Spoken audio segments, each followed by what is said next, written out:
ঢাকা শহরের ব্যস্ততা যখন ক্লান্ত হয়ে ঘুমিয়ে পড়ে, ঠিক তখনই আরাংশুর জগৎটা জেগে ওঠে।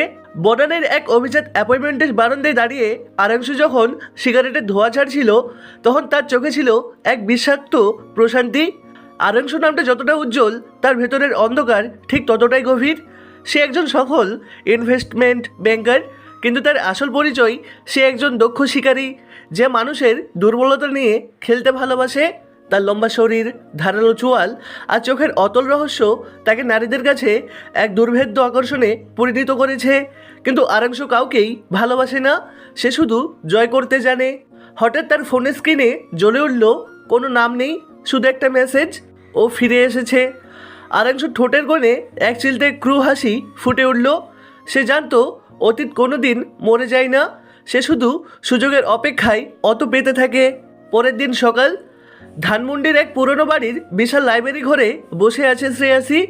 সে আরাংশুর বাগদত্তা, শান্ত, স্নিগ্ধ এবং অসম্ভব বুদ্ধিমতী। শ্রেয়াসীর কাছে আরাংশু নামে এক পরম নির্ভরতা, এক আদর্শ পুরুষ। সে জানে না এই আদর্শের খোলাসের নিচে এক হিংস্র সত্তা লুকিয়ে আছে। আরু, তুমি কাল রাতে ড্রাইভ করতে গিয়েছিলে? শ্রেয়াসী ডায়েরি থেকে চোখ না তুলেই প্রশ্ন করল। আরাংশু তার পাশে বসে বসলো। শ্রেয়াসীর চুলে আলতো করে হাত রাখলো সে। শহরটা রাতে খুব একা হয়ে যায় শ্রেয়াসী, অনেকটা আমার মতো, তাই একটু সঙ্গ দিতে গিয়েছিলাম। শ্রেয়াসী হাসলো। তার হাসিতে পবিত্রতা আছে, যা আরাংশুর সহ্য হয় না। সে চায় শ্রেয়াসীর এই পবিত্রতা ভেঙে চুরমার করে দিতে। ঠিক তখনই কলিং বেল বেজে উঠল। ভেতরে প্রবেশ করলো এক নারী, যার পরনে কালো শাড়ি আর চোখে এক অদ্ভুত জেদ। তার নাম তিথি। তিথি আর আরাংশুর পরিচয় দীর্ঘ 7 বছর আগে, এক ঝড়ের রাতে, যা শেষ হয়েছিল এক রক্তক্ষয়ী বিচ্ছেদে। তিথি এই গল্পের সেই দ্বিতীয় নারী, যে আরাংশুকে ভালোবাসে না, বরং তাকে ধ্বংস করতে চায়, অথবা ধ্বংস হতে চায়। কেমন আছো আরাংশু? তিথির গলার স্বর বরফের মতো শীতল। শ্রেয়াসী অবাক হয়ে তাকালো। আরু, উনি কে? আরাংশু উঠে দাঁড়ালো। তার চোখে এখন আগুনের আভা। পরিচয় করিয়ে দিয়ে শ্রেয়াসী, ও তিথি, আমার পুরনো এক ভুলের নাম। তিথি একটু হাসলো। ভুল কি এত সহজে শোধ করা যায় আরাংশু? আমি এ শহরে ফিরেছি আমার পাওনা বুঝে নিতে। পরিবেশটা মুহূর্তেই ভারী হয়ে উঠল। শ্রেয়াসী বুঝতে পারল তার সাজানো সংসারে এক বড় ধরনের কাম্পন শুরু হয়েছে। তিথি চলে যাওয়ার পর আরাংশু একদম চুপ হয়ে গেল। তার এই নীরবতা শ্রেয়াসীর জন্য এক অজানা আতঙ্ক। রাত বাড়ার সাথে সাথে আরাংশু নিজের ঘরে গিয়ে একটি ড্রয়ার খুলল। সেখানে একটি পুরনো ভাঙা কাচের টুকরো রাখা আছে, যাতে শুকনো রক্তের দাগ। এটা সেই রাতের স্মৃতি, যখন তিথি তাকে ছেড়ে যাওয়ার সময় আত্মহত্যার চেষ্টা করেছিল। আরাংশু সেই রক্তমোখা কাচের দিকে তাকিয়ে বিড়বিড় করে বলল, তিথি, তুমি ফিরে এসে ভুল করলে। এবার শিকারী হবে তুমি, আর আমি হব তোমার কাল। গল্পের চক্রান্তটা শুরু হয় এখান থেকেই। আরাংশু শ্রেয়াসীকে এক বিশাল প্রজেক্টের লোভে ব্যবহার করতে শুরু করে, আর আড়ালে তিথির সাথে তার পুরনো দহনের খেলা পুনরায় শুরু করে। তিথি ভেবেছে সে আরাংশুকে ফাঁসাবে, কিন্তু সে জানে না সে নিজেই এক গভীর জালে জড়িয়ে যাচ্ছে। এক বিকেলের আরাংশু তিথিকে এক নির্জন কফি শপে ডাকলো। কী চাও তিথি, টাকা নাকি শরীর? আরাংশু সরাসরি প্রশ্ন করল। তিথি কফির মুখে চুমুক দিয়ে বলল, তোমার হৃৎপিণ্ডটা চাই আরাংশু। আমি দেখতে চাই ওটা কি মাংসের নাকি পাথরের। আরাংশু তিথির হাতটা সজোরে চেপে ধরল। পাথর ভাঙতে গেলে কিন্তু নিজের হাতে আগে রক্তাক্ত হয় তিথি। শ্রেয়াসীকে নিয়ে টানাটানি করো না, ও বড় সাধারণ মেয়ে। সাধারণ মেয়েদের চোখের জল দেখতে আমার খুব ভালো লাগে আরও। তিথি চোখ টিপে বলল।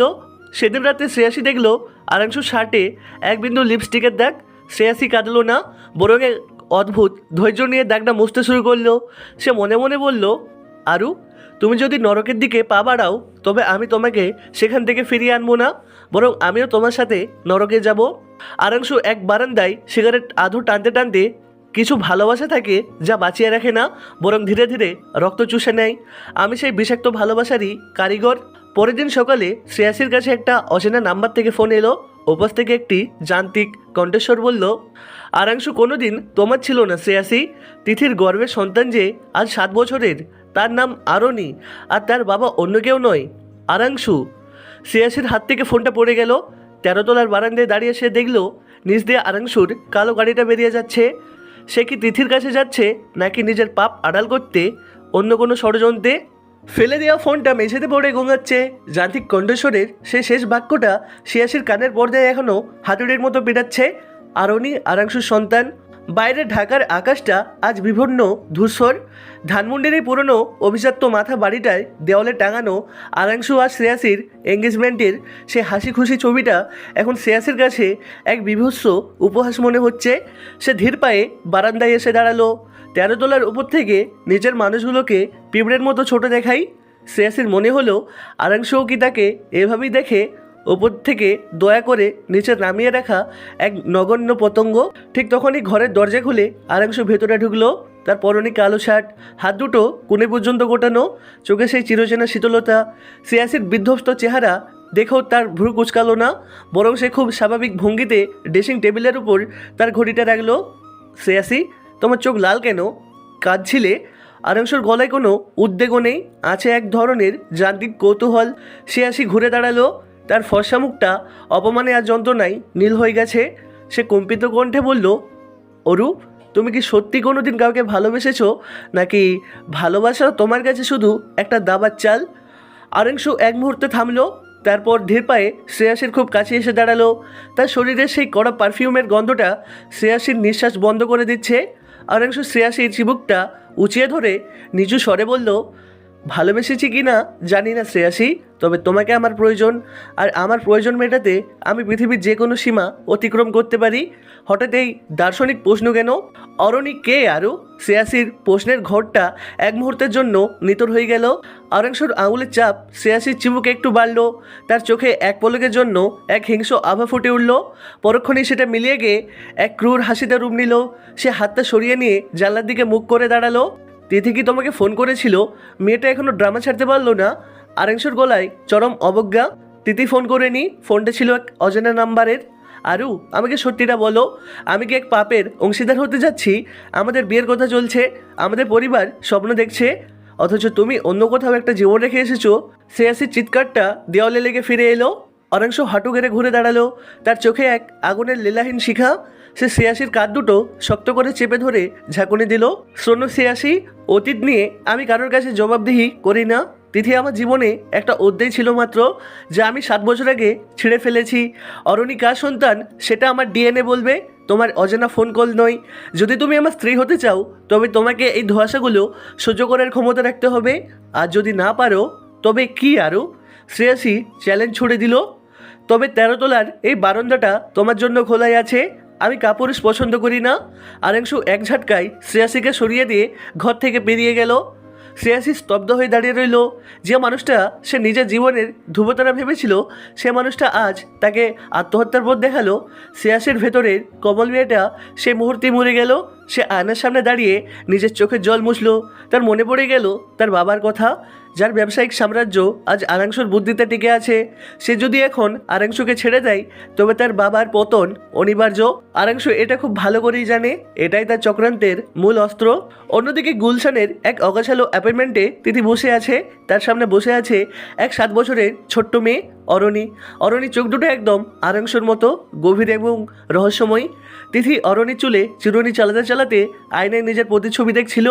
মা, বাবা কবে আসবে? তুমি তো বলেছিলে এই শহরে এলি বাবার দেখা পাবো। অরণির নিষ্পাপ প্রশ্ন। তিথির ঠোঁটের কোণে এক বিষাক্ত হাসি ফুটে উঠল। সে বিড়বিড় করে বলল, তোর বাবা আসবে রে অরণি, সে আসবে ঠিকই, কিন্তু আদর করতে নয়, সে আসবে আর্তনাদ করতে। আমি ওকে এমন এক জায়গায় নিয়ে যাব যেখানে ওর সমস্ত অহংকার ধুলোয় মিশে যাবে। তিথি ফোন বের করে একটি নাম্বারে মেসেজ করলো, খেলনাটা তৈরি, এবার তুমি তোমার চাল চালতে পারো। মেসেজটা কার কাছে গেল? আরাংশুর কোনো গুপ্ত শত্রুর কাছে, নাকি আরাংশুর নিজেই এই সব কিছুর নৈপথ্যে আছে? রাত 10টা। আরাংশু এখন এক অন্ধকার বারে বসে আছে। তার সামনে বসে আছে এক সুটকেট বুকেট লোক। তার নাম রাফসান, আরাংশুর রাইভাল ব্যাংকার।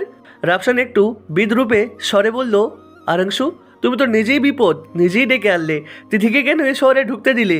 ও কিন্তু তোমার সেই পুরনো কেলেঙ্কারি ফাঁস করে দিতে পারে। আরাংশু গ্লাসে চুমুক দিয়ে হাসলো।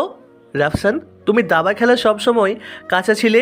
তিথিকে আমি আসতে দিইনি, আমি ওকে আসার পরিবেশ তৈরি করে দিয়েছি। ও ভেবেছে ও আমাকে ব্ল্যাকমেল করবে, কিন্তু ও জানে না ও আসলে আমার হাতের এক ঘটি। শ্রেয়াসীর বাবার প্রপার্টি হাতিয়ে নিতে আমার একটা বড় ধরনের ক্রাইসিস দরকার ছিল। তিথি সেই ক্রাইসিসটাই দেবে। তার মানে তুমি নিজের সন্তানকেও ব্যবহার করছো? রাফসান অবিশ্বাসে চোখে তাকালো। আরাংশু গ্লাসটা টেবিলে রাখলো। তার চোখে তখন এক পৈশাচিক আনন্দ। আরনি আমার সন্তান কি না তা নিয়ে আমার বিন্দুমাত্র মাথা ব্যথা নেই।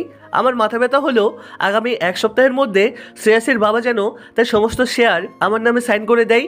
আর সেটা তখনই হবে যখন সে ভাববে তার মেয়েকে বাঁচাতে হলে আমি ছাড়া আর কোনো গতি নেই। আরাংশুর এই ড্রাগ প্ল্যানটা কতটা ভয়ঙ্কর তা রাফসান কল্পনাও করতে পারেনি। আরাংশু শুধু এক প্রেমিক হিসেবে নিষ্ঠুর নয়, সে একজন ব্যবসায়ী হিসেবেও নরকের কীট। গভীর রাতে আরাংশু বাড়ি ফিরল। সে দেখল শ্রেয়াসী এখনও ঘুমায়নি।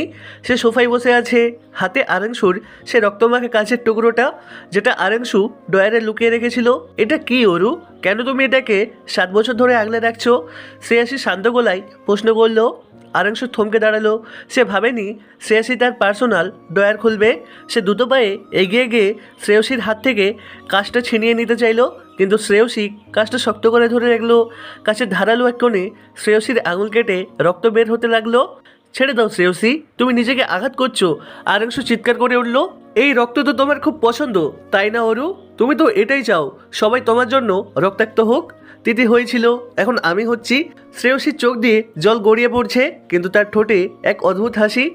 আরাংশু প্রথমবার একটু বিভ্রান্ত হলো। সে শ্রেয়সীর হাতটা চেপে ধরলো। রক্তের লাল রঙটা তাদের দুজনের হাতের মাঝে মাখামাখি হয়ে যাচ্ছে। আরাংশু শ্রেয়সীর চোখের দিকে তাকিয়ে ফিসফিস করে বলল, তুমি বদলাচ্ছ শ্রেয়সী, এই পরিবর্তনটা আমার ভালো লাগছে না। তুমি তো চাইলে আমি যেন দুর্বল না হই। আজ থেকে আমি তোমার সেই খেলনাতেই নামলাম। আরু, তিথিকে তুমি ব্যবহার করছো নাকি তিথি তোমাকে, সেটা সময় বলবে, কিন্তু মাঝখান থেকে আমি হারবো না। শ্রেয়াসী আরাংশুর বুক থেকে নিজেকে ছাড়িয়ে নিয়ে নিজের ঘরে চলে গেল। আরাংশু নিজের রক্তমাখা হাতের দিকে তাকিয়ে রইল। তার ভেতরে কি কোনো এক কোণে বিবেকের দর্শন হচ্ছে, নাকি সে নতুন কোনো ধ্বংসের ছক কষছে? আরাংশু তখন বলল, আমি যখন নড়চড়া করি তখন শুধু মানুষ নয়, মানুষের ভাগ্য কেঁপে ওঠে। শ্রেয়সী, তুমি আমার জন্য তৈরি হতে চেয়েছিলে, কিন্তু আমার ধ্বংস সহ্য করার মতো কলিজা তোমার নেই। শ্রেয়সী তখন বলে, যে আগুনের প্রশংসা তুমি করো অরু, মনে রেখো সেই আগুন কিন্তু তার শ্রেষ্ঠাকেও পোড়াতে দ্বিধা করে না। পরের দিন ভোরে আরাংশু অ্যাপার্টমেন্টের সামনে এক অজ্ঞাত গাড়িতে করে এক ব্যক্তিকে নামিয়ে দিয়ে যাওয়া হলো। লোকটি সারা শরীর রক্তাক্ত এবং তার কপালে একটি চিরকুট আটা দিয়ে লাগানো আছে। সেখানে লেখা, আরাংশু, তোমার প্রথম কিস্তি ফেরত পাঠানো হলো। 7 বছর আগে তুমি যাকে মেরেছে এলে ভেবেছিলে সে আজও বেঁচে আছে, আর সে তোমার খুব কাছেই আছে। আরাংশু বারান্দা থেকে নিচে তাকিয়ে দেখল তার চেনা সেই রহস্যময় লোকটির মুখ দেখে তার হাত থেকে কফির মগটা মেঝেতে পড়ে চূর্ণ বিচূর্ণ হয়ে গেল। সকাল 7টা। বনানীর সেই অ্যাপার্টমেন্টের নিচে পড়ে থাকা রক্তাক্ত দেহটা যেন এক বিভৎস সংকেত। বারান্দায় দাঁড়িয়ে অরাংশুর হাত থেকে কফির মগটা যখন পড়ে ভেঙে গেল, ঠিক সেই মুহূর্তে তার ভেতরে সুরক্ষিত দুর্গটা এক ভয়াবহ কম্পনে কেঁপে উঠল। তার পাথরের চোয়াল শক্ত হয়ে গেল। নিচতলার লবিতে ভিড় জমেছে। সিকিউরিটি গার্ডদের দৌড়াদৌড়ি শুরু হয়েছে, কিন্তু আরাংশু স্থির। তার চোখের মনি কাঁপছে, কারণ নিচে পড়ে থাকা মানুষটা কোনো অচেনা শত্রু নয়। সে ছিল আরাংশুর ছায়া, তার পুরনো বডিগার্ড এবং হিটম্যান জহির, যাকে 7 বছর আগে আরাংশু নিজ হাতে বুড়িগঙ্গার বুকে বিসর্জন দিয়ে এসেছিল। সে তার জীবনের সবচেয়ে বড় অপরাধীর একমাত্র সাক্ষী ছিল।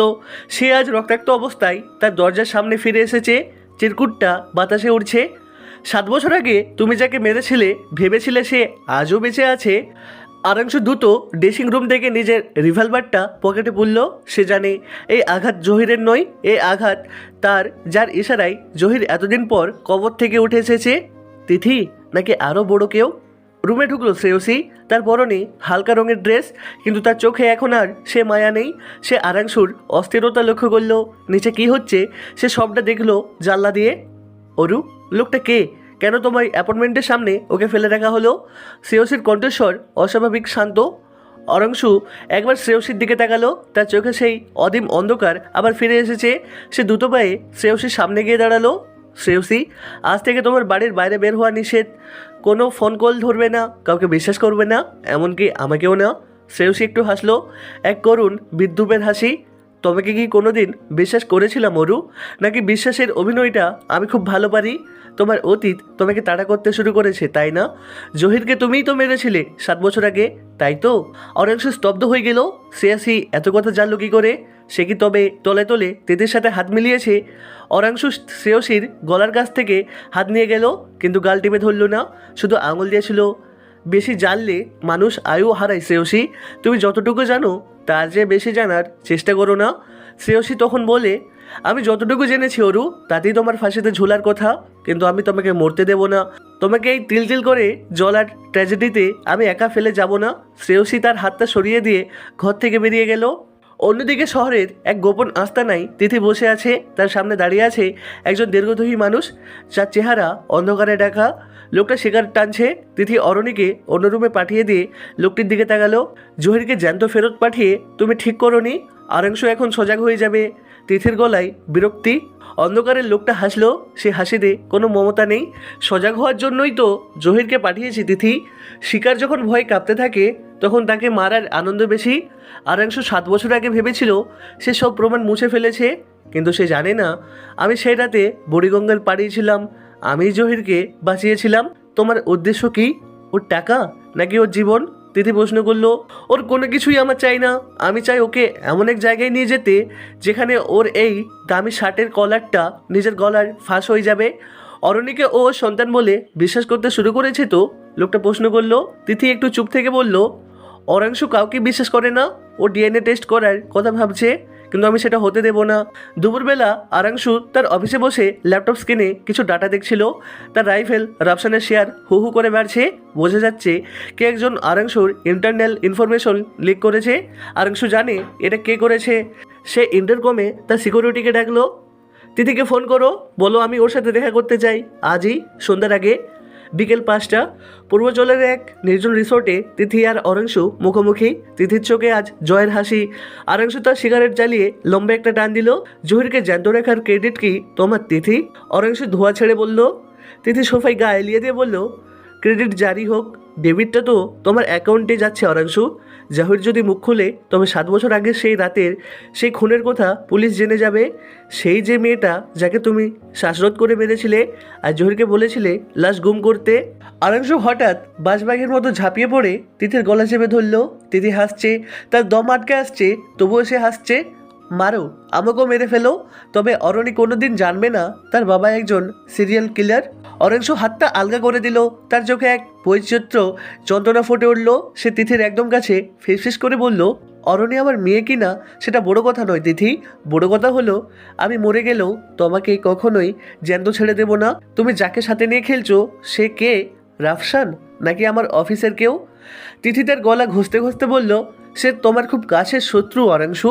তুমি যাকে অন্ধকার ভেবে অবহেলা করেছিল সেই অন্ধকার তোমাকে গিলে খাবে। আরাংশু রিসোর্ট থেকে বেরিয়ে নিজের গাড়িতে উঠল। তার মাথায় কাজ করছে না। 7 বছর আগে সেই মেয়েটিকে সে সত্যিই মেরেছিল, কিন্তু কেন মেরেছিল সেটা ছিল এক চরম প্রতিহিংসা। কিন্তু আজ সেই অতীত ফিরে এসে তার বর্তমানে সাজানো ঘর শ্রেয়সীর সামনে তাকে নগ্ন করে দিচ্ছে। রাতে অরাংশু যখন বাড়ি ফিরল দেখলো সারা বাড়ি অন্ধকার। শ্রেয়সী নেই, তার ফোন বন্ধ। অরাংশুর বুকটা ধক করে উঠল। শ্রেয়সী কি তবে চলে গেল? সে দ্রুত শ্রেয়সীর ঘরের আলমারি খুলল। কাপড় চোপড় সব আছে, কিন্তু শ্রেয়সীর সেই এঙ্গেজমেন্ট রিংটা ড্রেসিং টেবিলের উপর রাখা। আরাংশু সোফায় ধপ করে বসে বলল। তার মনে হলো এই প্রথম সে যুদ্ধে হারছে। ঠিক তখনই তার ফোনে একটা ভিডিও মেসেজ এলো। ভিডিওতে দেখা যাচ্ছে শ্রেয়সী একটা অন্ধকার ঘরে চেয়ারে বাঁধা। তার চোখে মুখে ভয়ের ছাপ নেই, আছে এক বুক ঘৃণা। তার পেছনে দাঁড়িয়ে আছে সে অন্ধকারে ঢাকা লোকটা। লোকটা ক্যামেরায় এগিয়ে আনলো। আরাংশু, তুমি তো বলেছিলে জহির মরে গেছে, কিন্তু দেখো জহির এখনও তোমার জন্য কত কাজ করছে। শ্রেয়সী তোমার খুব প্রিয়, তাই না? ওকে যদি ফিরে পেতে চাও তবে আজ রাত 2টায় ধানমন্ডির সেই পুরনো বাড়িতে আসবে একা। আরাংশু ভিডিওটা বারবার দেখলো। লোকটার কণ্ঠস্বর তার খুব চেনা মনে হচ্ছে, কিন্তু সে কে? আরাংশু দ্রুত তার ড্রয়ার থেকে রিভলভারটা চেক করলো। আজ রাতে এক রক্তক্ষয়ী সমাপ্তির শুরু হতে যাচ্ছে। রাত 2টা। আরাংশু সেই পুরনো পোড়া বাড়ির ভেতরে পা রাখলো। চারিদিকে স্যাঁতস্যাঁতে গন্ধ। সে টর্চ জ্বালিয়ে ভেতরে ঢুকলো। হঠাৎ একটা হাসির শব্দ এলো। উপর থেকে একজোড়া পা দুলছে। আরাংশু টর্চটা ওপরে মারলো। দেখলো জহিরের নিথর দেহটা ছাদ থেকে ঝুলছে, আর নিজে শ্রেয়সী নেই, বসে আছে তিথি। তিথি আরাংশুর দিকে তাকিয়ে বলল, আরাংশু, শ্রেয়সীকে বাঁচাতে অনেক দেরি করে ফেললে। সে এখন তোমার সেই অন্ধকার লোকটার সাথে এই শহরের বাইরে। আর সে লোকটা কে জানো? সে অন্য কেউ নয়, সে তোমার নিজের ছোট ভাই অর্ক, যাকে তুমি 7 বছর আগে ত্যায্যপুত্র করিয়েছিলে। আরাংশু স্তব্ধ হয়ে গেল। অর্ক তার নিজের ভাই? তার মানে অর্ক আর তিথি মিলে এই সবটা সাজিয়েছে। আরাংশু দেখলো তার চারপাশে এবার কালো পোশাকধারী কিছু লোক তাকে ঘিরে ধরেছে। সে একা, কিন্তু তার চোখে এখন ডার্ক হিরোর সে খুনের তেজ। সে রিভলভারটা উঁচিয়ে ধরলো। ধানমন্ডি সেই জরাজীর্ণ পোড়াবাড়ির হাড় কাঁপানো নিস্তব্ধতায় আরাংশু যখন দাঁড়িয়েছিল, তার পায়ের তলার পুরনো কাচ আর ইটের টুকরো গুঁড়ো হওয়ার শব্দ হচ্ছিল।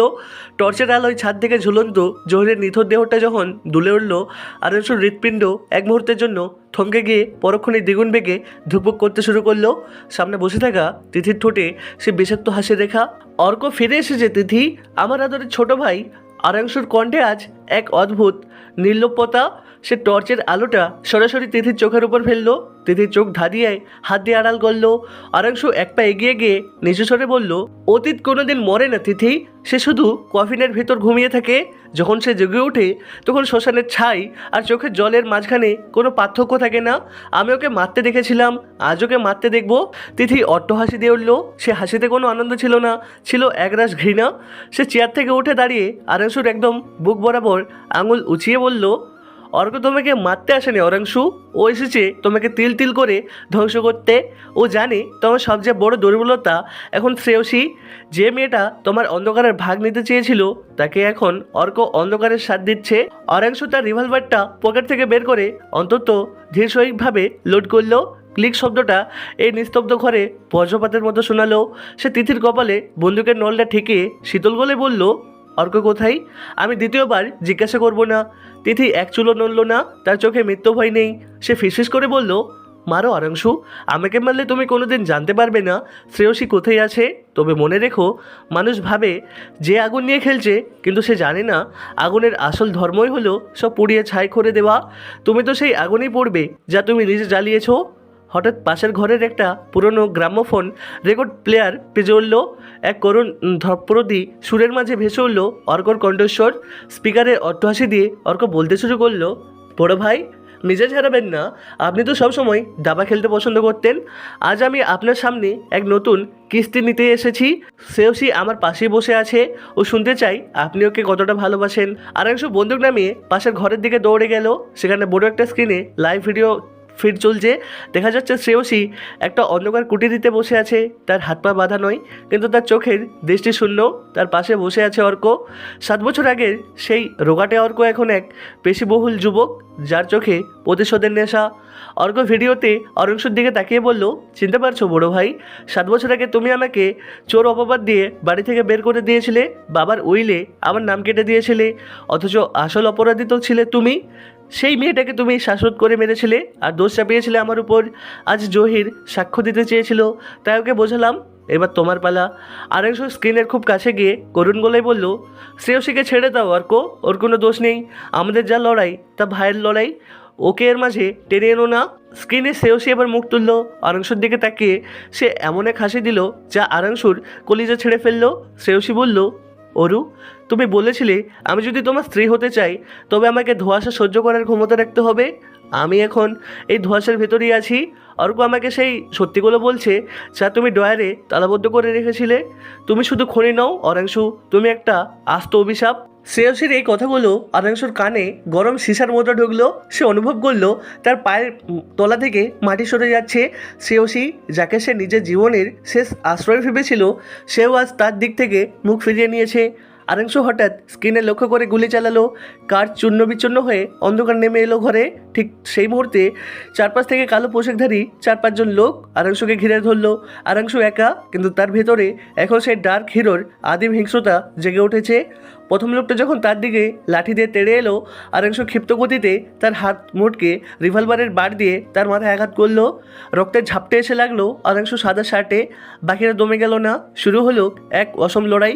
আরাংশু জানতো আজ তাকে জিততেই হবে, কারণ তার লড়াইটা শুধু শ্রেয়সীকে বাঁচানো নয়, তার নিজের অস্তিত্ব প্রমাণের। লড়াইয়ের মাঝখানে আরাংশু অনুভব করলো তার পেটের বাঁদিকে কেউ একজন ছুরি বসিয়ে দিয়েছে। যন্ত্রণায় তার কপাল কুঁচকে গেল, কিন্তু সে আওয়াজ করলো না। সে উল্টো লোকটাকে দেওয়ালের সাথে চেপে তার গলায় চাপ দিল। আমি যখন নড়াচড়া করি তখন শুধু মানুষ নয়, মানুষের ভাগ্যও কেঁপে ওঠে।